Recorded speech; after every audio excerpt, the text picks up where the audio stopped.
Welcome to the Messianics Podcast, a podcast about all things Messianic Judaism. Each episode, we will be sharing our opinions as we tackle some of the biggest issues in Messianic Judaism. Now here's your hosts, Rabbis Eric, David, Jonathan, and Toby. Good morning. I wanted to welcome you to the Messianics Podcast. We're going to do something different today. Our previous podcasts have been pretty heavy into theology and Bible and things like that, and we want to do something a little more light today. And so what we're going to do is talk about one or more, each of us will talk about one or more of the Messianic leaders that impacted our life in some way and share some of our interactions, our stories, our history with these people, and hopefully give you a little insight into some people you may have heard of or may not have heard of that may impact your life in some way. So I want to begin with, by the way, this is Rabbi Eric. I'm joined with Rabbi Jonathan, Rabbi Toby, and Rabbi David. And I want to start with Paul Wilbur.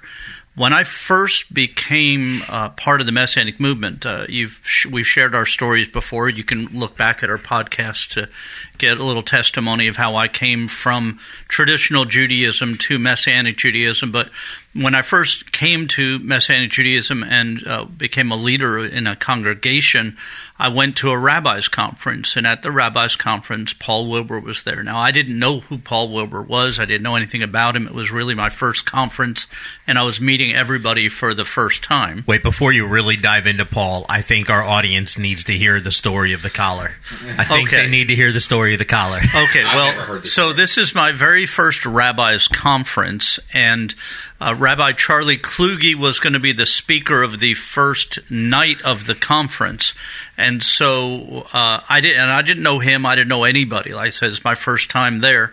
And so we have our dinner together, as they did at the rabbis conference before the message and the meeting and all that actually commenced.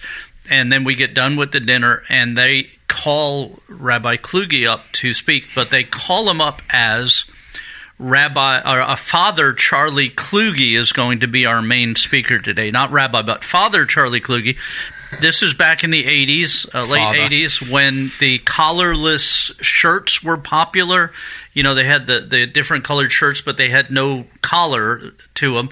And he was wearing a black collarless shirt, and they took a white piece of paper and hung it over the front of his collar. Now, I was brand new, and I was across the room, and all I hear is our special speaker for tonight is Father Charlie Kluge, and he starts walking up, and I see the white tab, and I look over at my wife, and I said, if he's a priest, I'm out of here.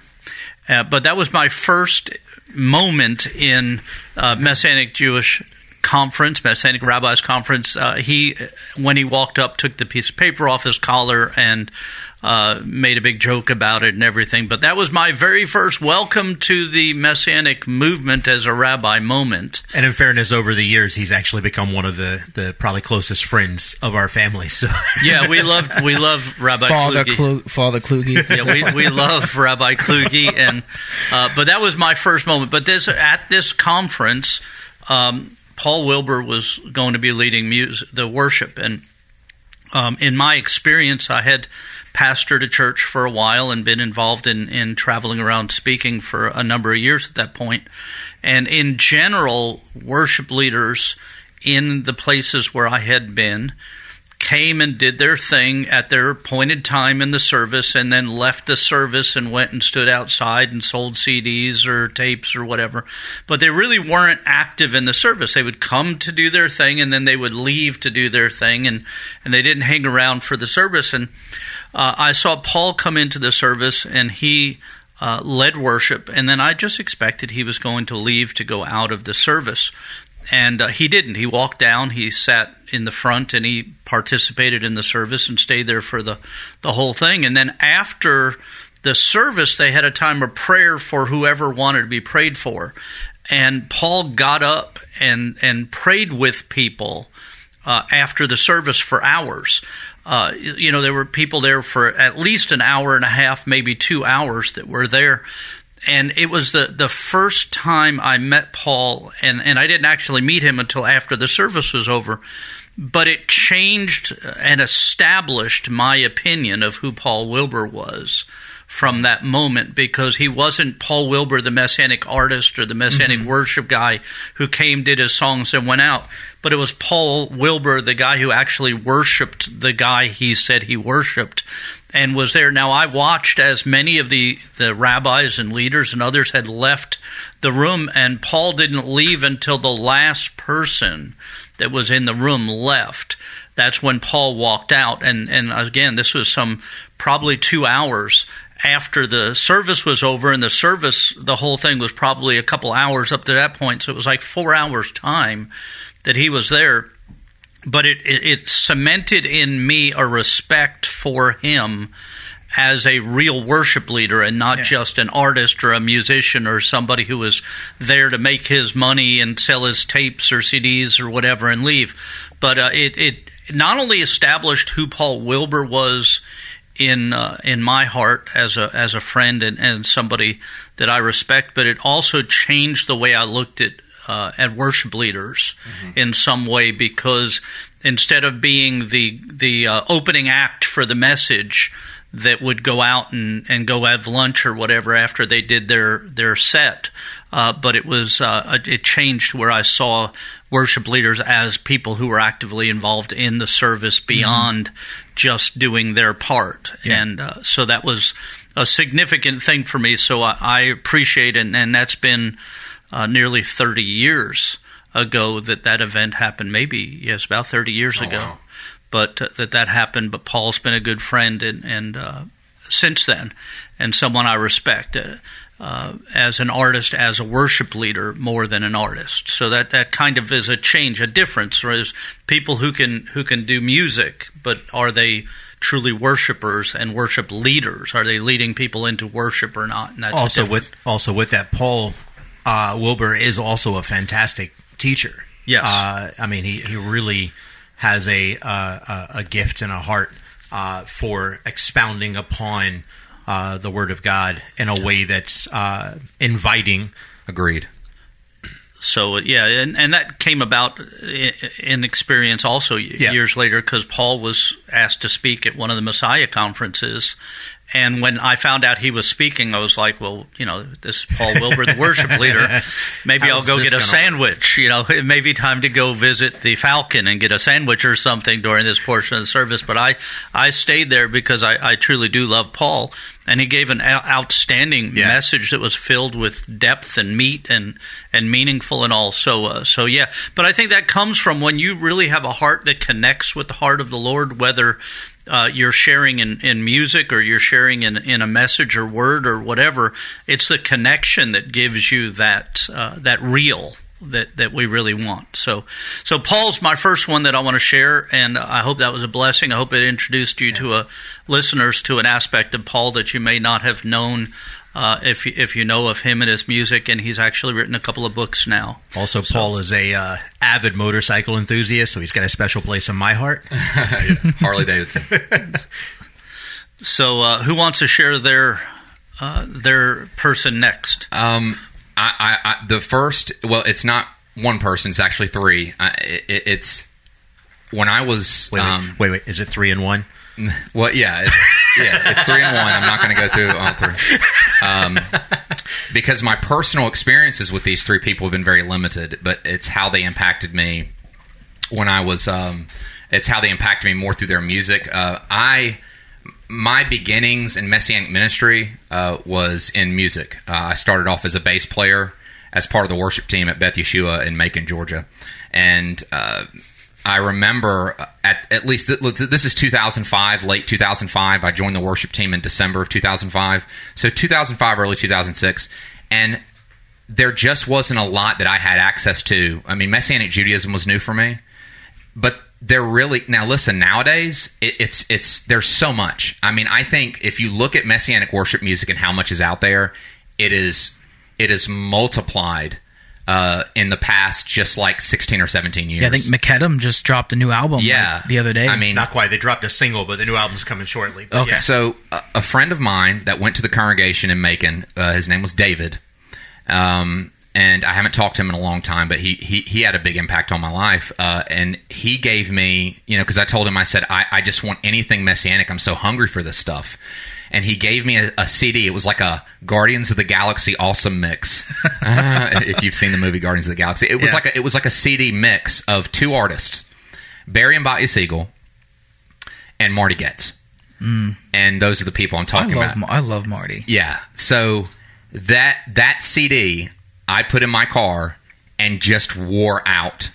It was like songs from, it was Shema Yisrael, which is an album by Barry and Batya, Go Through the Gates, another album by Barry and Batya, and there was just songs from Marty like Oh Lord, Our Lord, which is based on Psalm 8, and it was all I had. And I just listened to it over and over and over, and it impacted me because it just gave me a place to go that, it was like all I had, because there was just not a lot out there, and I didn't have access to it, or I didn't know where to get it. And I was able to eventually meet Barry and Batya, and they're absolutely wonderful. And anytime they take the stage, they're just it's like, I don't know, it's like a king and queen, of Messianic music getting up there. They have such grace and dignity when they get up on stage, and they do worship together. It's so sweet. And I had an opportunity to talk to them both backstage at Messiah Conference 2012 and tell them, like, you guys had such an impact on me. And, I only talked to them for a few minutes, but they were really gracious. And Marty, I've had a couple more, a little bit more experience with. He led the worship track at the summit, the YMJ, the MJ, Eisha Ruach. Eisha Ruach Summit, and he led a worship track, and he's just so gracious and he's incredibly humble and is very sweet. Like, the spirit you get from listening to his music is what you get when you meet him personally, and I was able to kind of learn from him for a few days and got some great teaching. And then there was a recent conference we were at that he was playing at, and I was actually helping Rabbi David with the backstage operations. And I had an opportunity to just simply move speakers around for him while he was getting ready to play. And this was just this past summer. And I just felt like, wow, what full circle. I just was honored just to move speakers for the guy that had, and he had no idea. And I've never really told him that, that he had such an impact on me as a new Messianic, not a new believer, but a new Messianic believer, entering the Messianic movement as my calling. He had such an impact on me and really just, kept me so encouraged and kept me into the movement. I was going to services on Shabbat, but during the week I was listening to Barry and Batya and Marty, and getting just to move his speakers around for him was like, wow, I get to help the guy get ready for a worship set. I remember he was just a voice on a CD and was just ministering to me. So definitely in my first foray into Messianic ministry, being a worship leader, Barry and Batya Siegel and Marty Goetz were huge impacts on me. Yeah, if I can jump back in, there was one thing about Paul Wilbur that I wanted to say that I left out that my Rabbi David reminded me earlier, is when my mom became a believer shortly before she went to be with the Lord, or at least outwardly proclaimed she was a believer in public to my brothers and my sister and family that she accepted Yeshua as her Messiah. And it was a very powerful moment. But when we looked through her car, after she passed, cleaning out her car, we found that all of the discs in her CD player were Paul Wilbur CDs, except for one Barbara Streisand CD that was in there. But she had been listening to his music for who knows how long before she publicly admitted that she had become a believer. So Paul not only impacted my life as a Messianic rabbi and leader, but had a great impact on my mom's life as she journeyed on her walk to faith in the Messiah of Israel as a Jewish believer.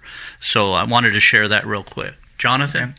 So the person who's had a lot of impact in my life is a Messianic teacher by the name of Gabriel Rutledge. He's his formal title is the teaching elder of Dothan Messianic Fellowship, which is a Dothan congregation, Messianic congregation in Dothan, Alabama. And he was him and his wife had been committed to leading and teaching and ministering in that community since I think summer of 2018. They were there before that, but they had moved away for some family stuff. But they'd been there since the summer of 2018. And I had moved back to Alabama from college in 2018, and I hadn't started attending yet. But so they were already there, having the ground laid as they were the leaders of the teaching leaders of that community. And then I showed up, in February of 2019, a few months down the road, and they were just, first off, they're just so kind, and humble. Like, he's not. Gabe would strangle me, if I called him rabbi. It's just not his forte. He has his, and he always asks people, you meet him, he's like, just call me Gabe, and that's his, thing. And they were just so open. And I was, this young single 20-something at the time, and just kind of was, figuring out my footsteps in the Messianic movement and what it meant to be a Messianic believer. And they invited me into their home. They asked me, hey, you want to come, celebrate Shabbat with our family, and I lived about 45 minutes away, so they're like, yeah, you can crash on our couch, and we just come to service, the next morning. And so I said, I was like, sure, absolutely, that'd be great. And so I started spending. It got to the point where I was at their house pretty much every Friday, just about every Friday evening, celebrating Shabbat with them and their boys. It was we were actually out on a walkway behind their house. They have a nature walk behind their house. People ride bikes on it, and it's laid over this creek. So it's really in the mornings, it's really quiet, and got the trickle of water running, and it's just really peaceful. And it was out there actually that Gabe told me one day, we were just having coffee walking, and he was like, I think you have the gift of teaching. I'd like to draw that out of you. And so we sort of made this commitment that with this discipleship commitment that I would learn, I would sit at his feet, and he would teach me and give me opportunity to teach and to grow in understanding what that meant. And so he started to give me opportunities. He'd be like, hey, I want you to speak this Shabbat, so if you'll, I think the very first thing I ever did was, I was a history guy, and he was like, I want you to do a 10-15 minute segment on who Marcion was and what is Marcionism. It had to do with the subject of that Shabbat. And so I said, okay. So that was the first thing I did. And then, every, month or so, just about, he would give me opportunity to teach and to prepare a message, a sermon, a teaching on the Torah parsha or a topical lesson. And we really just spent a lot of time mentoring me, really talking to me, and I would have questions, and we just talked an awful lot. And him and his wife both poured a lot into me, and just got me to the point to where I am even today. And they just had a really big influence on my life, not just as mentors and teachers, but as as a friend. He had opened up his home and food, and that's at that point in life. That's really what I needed. I really did need friendship, because the only other people around me were my coworkers, and none of them were really living for the Lord. So it was it was kind of difficult to find people. It's nice to be able to be a testimony and a witness to people, but if you're the only testimony and witness around, then it's kind of difficult to be. So, yeah, Gabe and them really played a big influence in my life, just teaching me and directing me, discipling me, kind of guiding me to be a little more, I think, he really helped in talking me down, because I was in the kind of that very overly zealous, right? Yeah, I know that point feeling. In life. Yeah, and zealous, zeal is not always righteous. We often think of zeal as being the thing that if you're zealous, it's no. Without knowledge, it's bad. Without knowledge, without wisdom, without direction, zeal can be very bad and very unhealthy. I went through that. And so he really kind of talked me down from a lot of different things. He was like, no, you don't need to argue with everyone on Facebook. That's just a waste of time. No, you don't need to spend a lot of time dedicated to conspiracy theories and, fringe, beliefs and ways of looking at things. Oh, come on. Yeah, I know. It's sad. But it was very wise because I was very young. I was brand new to the movement. I was very impressionable. And so he really helped me to steer clear of a lot of the different traps that a lot of people who come into the Messianic movement often fall into. Mm-hmm. And it's one of the things that, my wife tells me all the time. She's so thankful that the first place she ever came to regarding as a Messianic congregation was Bredam. Because Bredam, is very sound. It's not out on the wild fringes of the wild west of different Messianic crazy thought. And so it's she's so thankful for that. And because I think of my story was like how close I came to like being on that precipice of I could be into all sorts of crazy stuff and completely unguided, having no direction. But I'm thankful that God brought me to Gabe and to his family and to the community there in Dothan for helping me to kind of be in a good place, a place that's directed by God's word, by God's spirit, by wisdom. Right. So I'm really thankful to them. And still, we're still good friends. We still talk, often, and I just love them dearly. So for me, one of the most influential people, and Pops, you're going to have to just get over this one, but for me, one of the most influential people in both my life and mine and my wife's life and in our kind of development and direction in ministry within the Messianic Jewish community is actually the rabbi that we served under in New York for 5 years as rabbinic intern while I was going to school at Naya College, and that was Rabbi David Rosenberg of Shuvah Yisrael in Long Island. Still by far, like, my wife and I both consider him and his wife our spiritual parents, my dad's a rabbi, obviously, and my father-in-law is a rabbi, and so kind of growing up in Messianic Judaism, those were our rabbis, right? My dad was our rabbi growing up, and then when we got involved in congregational ministry and life, I worked with my dad some in planting congregations. I helped my father-in-law lead his congregation for a couple of years before we moved to New York, but it was always like our kind of example or who we were learning from and gleaning from was pretty much kind of a small pool at that point. It was our dad's. And when we moved to New York and started going to Shuvah Yisrael and started working with Rabbi David Rosenberg, it really opened up a lot of things for us. One is it kind of forced us, because we literally moved cross country, it kind of forced us to learn how to like fend for ourselves and figure out how to make life work on our own. But aside from that, it put us under the leadership of a different rabbi that wasn't related to us. That I was telling Rabbi Toby yesterday at the office. He was asking me, "Hey, how did you learn Hebrew?" I was like, "Well, it began with me getting kicked out of 6 of my dad's Hebrew classes that he taught." But the reality is that moving to New York and working with Rabbi David really helped develop our ministry style, who we are, how we approach congregational life, even down to the structure. Like, we just introduced a new service structure at CMC, even down to the service structure of our congregation and things like that. But also, Rabbi David Rosenberg is who I trained under as to become a rabbi. He fought in my corner for ordination multiple times when I was dealing with all kinds of crazy stuff with regards to getting ordained by our rabbinic organization. And he influenced, and still today, we're talking.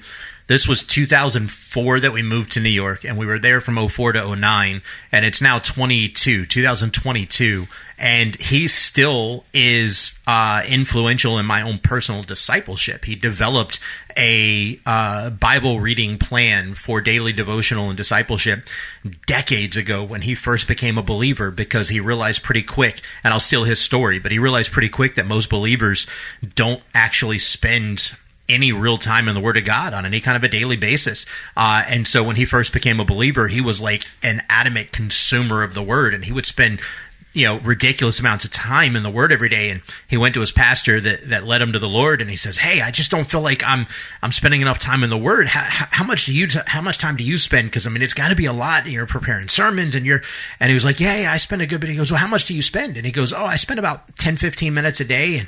And Rabbi David looks at him and goes, you what? And he goes, well, how much do you spend? He goes, I'm spending 3-4 hours a day, and I don't feel like I'm getting enough. Like, I feel like I need to invest more. I don't know how to do it. I got to work. I got to feed my family. But he developed a reading plan called The Word is a Way of Life that I use daily. And if you follow my personal social media, you'll see I post about it almost every single day. But Word is a Way of Life is a Bible reading plan that I use daily that has me reading the Bible 3 to 4 times a year on average, cover to cover.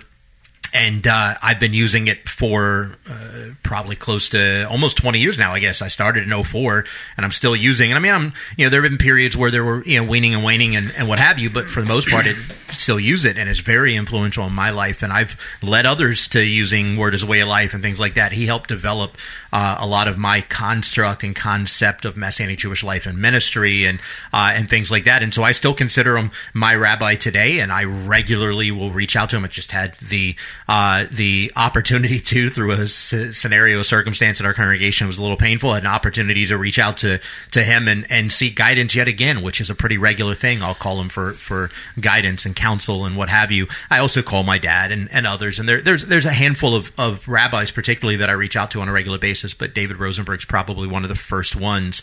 As a matter of fact, he was one of the most influential people in helping me develop as a preacher, as somebody preaching on the Word of God, because he helped me learn pretty quick what worked and what didn't work with the way that I communicate. And I'll never forget the first few times I spoke at Shuva that he would sit down and goes, okay, well, that didn't work. Let's try a different way. Okay, that one didn't work either. And finally, he was like, okay, this is your thing. You're going to do this from now on. This is your thing.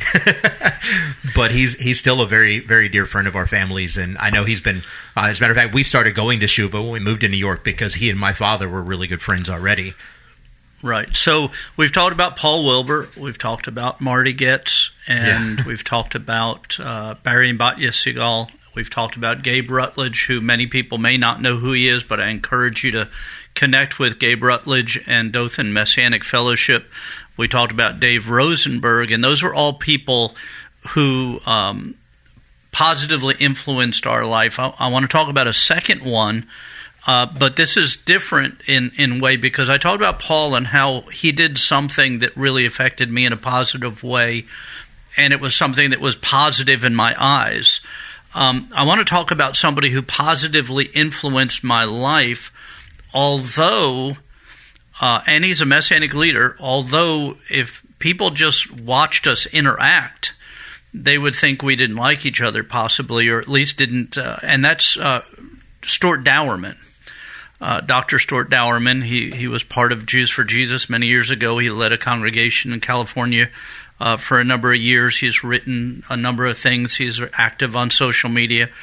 But there's so many things we disagree about in just our personal views of things. However, he's somebody that I desire to have in my life because he's somebody that forces me to look at things in ways I may not have considered. And having people around you that agree with everything that you say, everything you do, everything you believe, I think is unhealthy. I think that we need to have people in our lives that challenge our beliefs, that force us to look at other perspectives, that not necessarily are we going to agree with them at the end of our cycle, but we'll be able to defend our position, to know why we believe. Too many people believe things just because they were told that's what they should believe, and they don't actually flesh out and dig into and build foundations.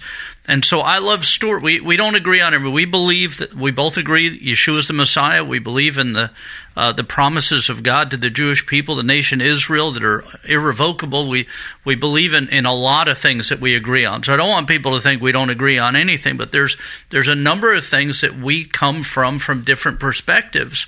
But I appreciate him greatly because he's somebody that will communicate with me, will challenge me, will push me in ways that other people don't. For whatever reason, people don't want to engage in a real pill pull, a real debate, a real opportunity to push back and forth, and iron sharpening iron and going through things. So when people ask me who in the Messianic movement influenced my life the greatest, one is Paul Wilbur, which I already said, and the other is Stuart Dowerman. And again, it doesn't mean that we agree on everything. We can be friends and love one another, and he's overcoming a stroke right now, and I'm praying for him all the time, and I love him regardless of whether we agree on everything, but I love him and I appreciate him, and he has influenced my life because we don't fit in the same drawer all the time, because we don't see everything eye to eye, because our thoughts are different on things, and we view things from different directions. But I am so grateful to have him in my life, and that he stays in my life, because it does cause me to view things in different ways, to challenge my notions and preconceived positions, to force me to be able to stand up upon what I believe and know that I'm secure in what I believe. And he's caused me at times to change what I believed and form a new place that I stand to defend that position from. So again, my two for today were Paul Wilbur and then Stuart Dowerman, for different reasons, but both people who steadied me in things. My opinion of worship leaders was fundamentally changed by Paul Wilbur and how he acts, and my belief in many other things have shifted and been strengthened, depending on by Dr. Stuart Dowerman, Rabbi Stuart Dowerman, and our involvement together over the years.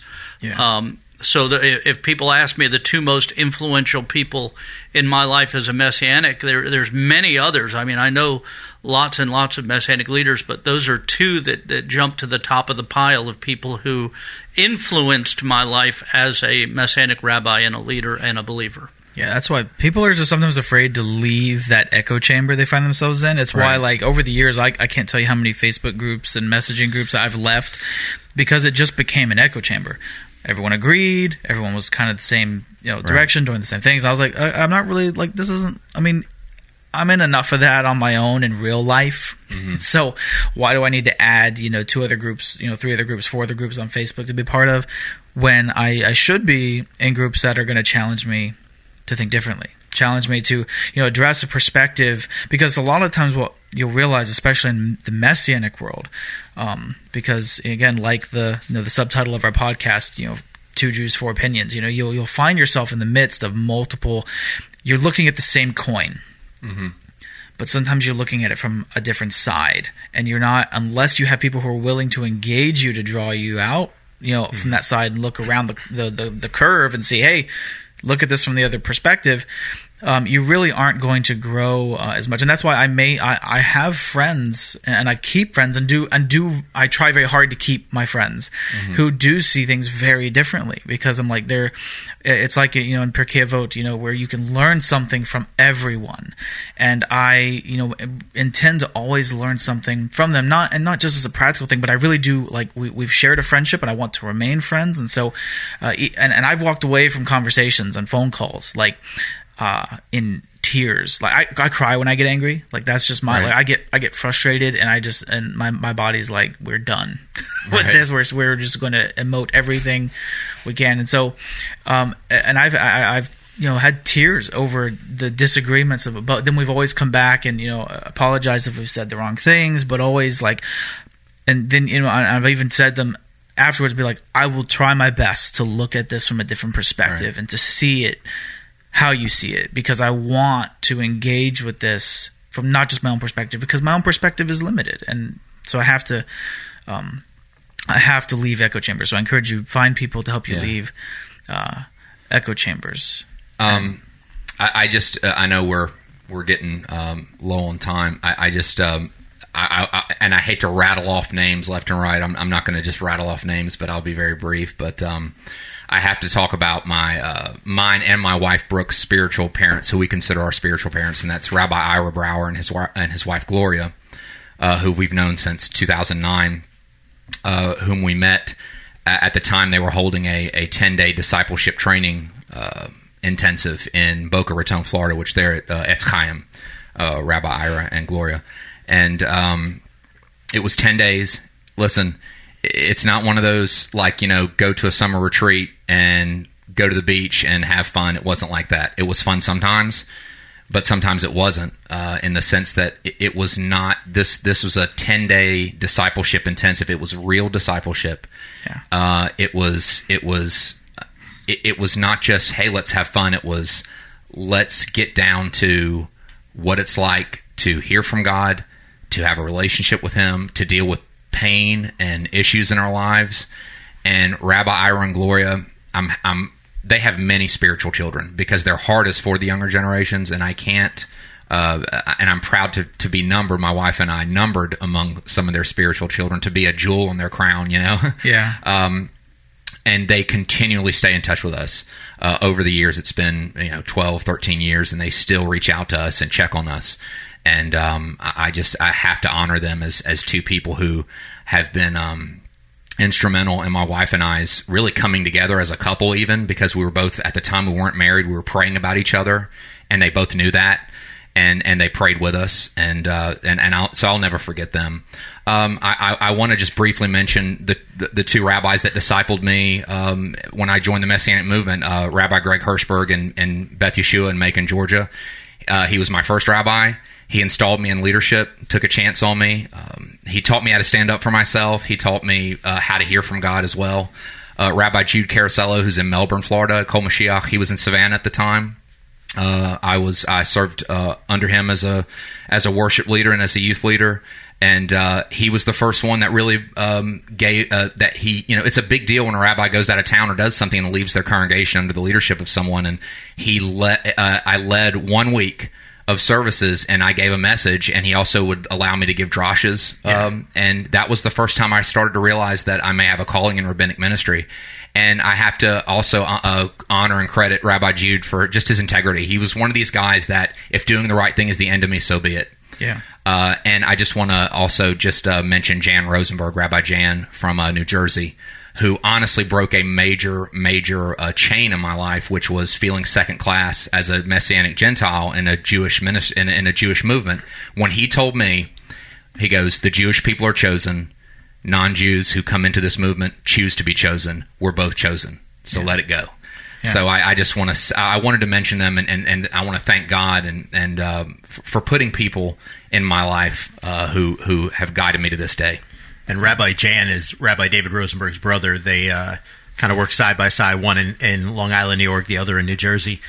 So it's kind of interesting seeing their ministries develop and what all they're doing.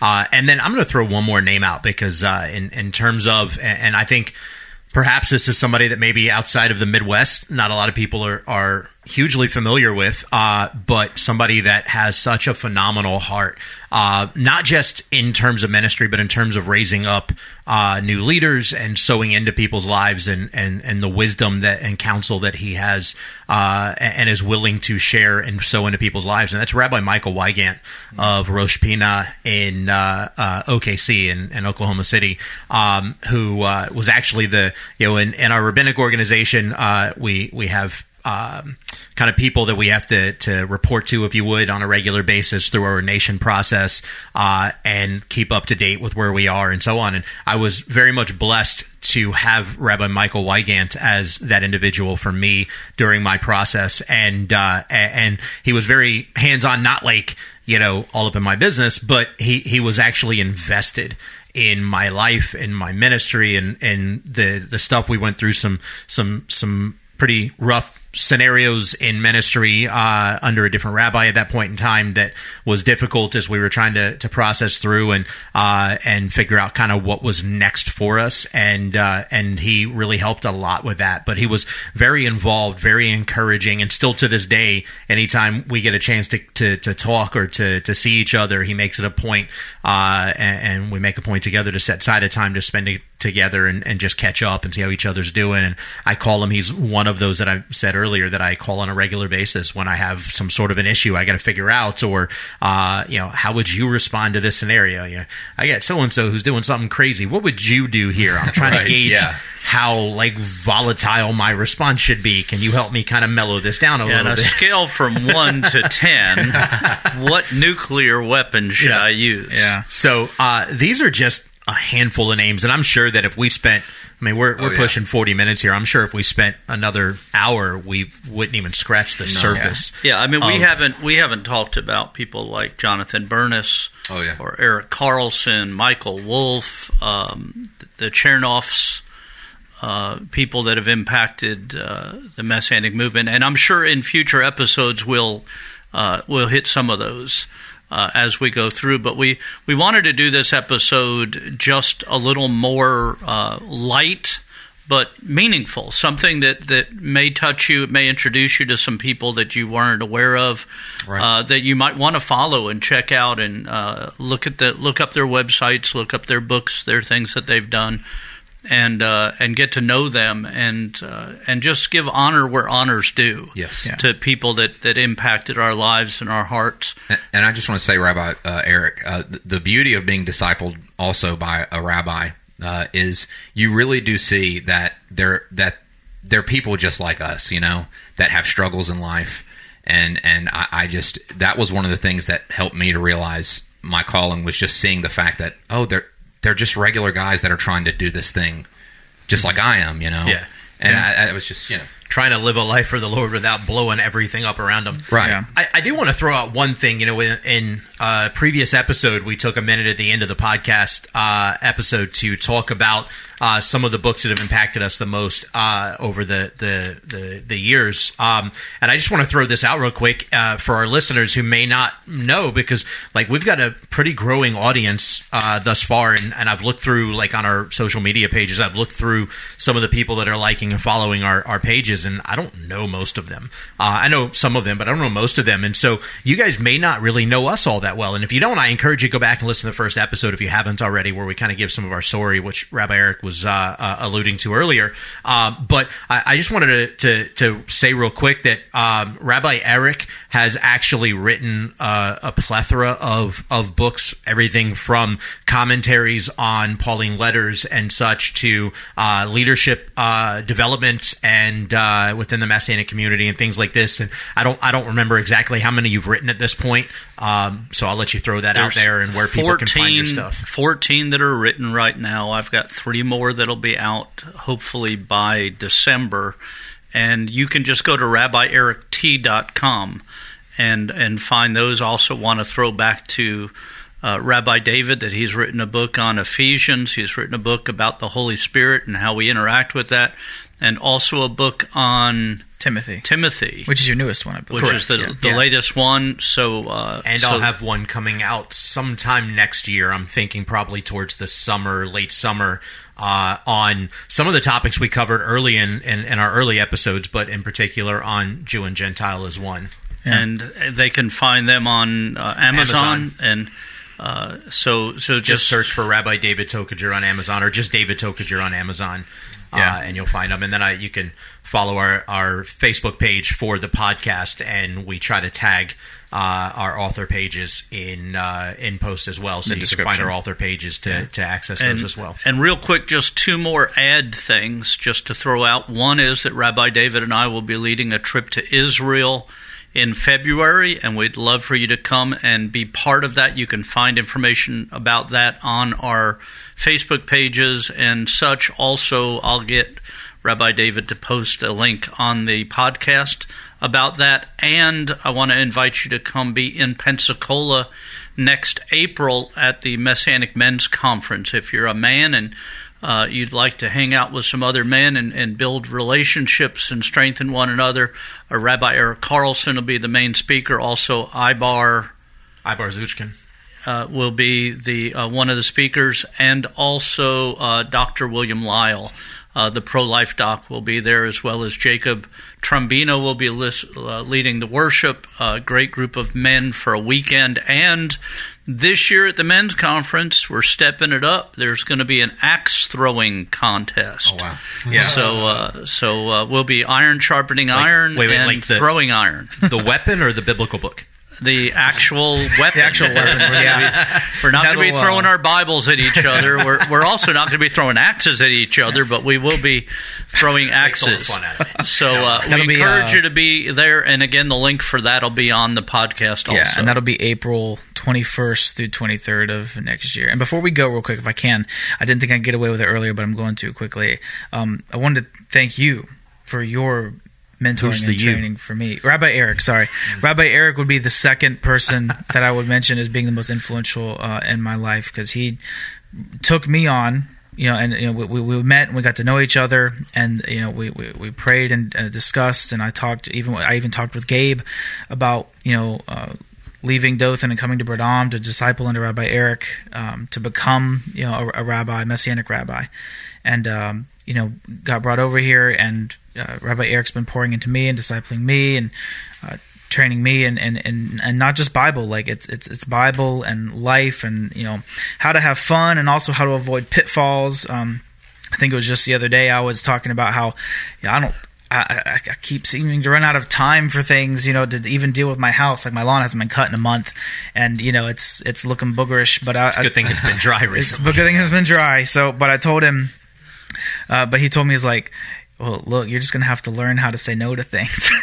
You have to learn to say, I can't show up to every volunteer opportunity that Bradam puts out. And I was like, yeah, that's just me being young, I think. So I want to thank you, Rabbi Eric, for that. And you definitely have been another very influential individual in my life. Okay, we're going to wrap up. I want to remind you one more time that if you have a comment or a question, you can comment on our Facebook page. Also, if you have a topic you'd like for us to dig into in a future episode, you can let us know that way. Also, we look forward to sharing with you again next week. Thank you for listening to the Messianics podcast. Make sure to subscribe so you can be notified every time we drop a new episode. And be sure to follow and interact with us on social media at Messianics Podcast.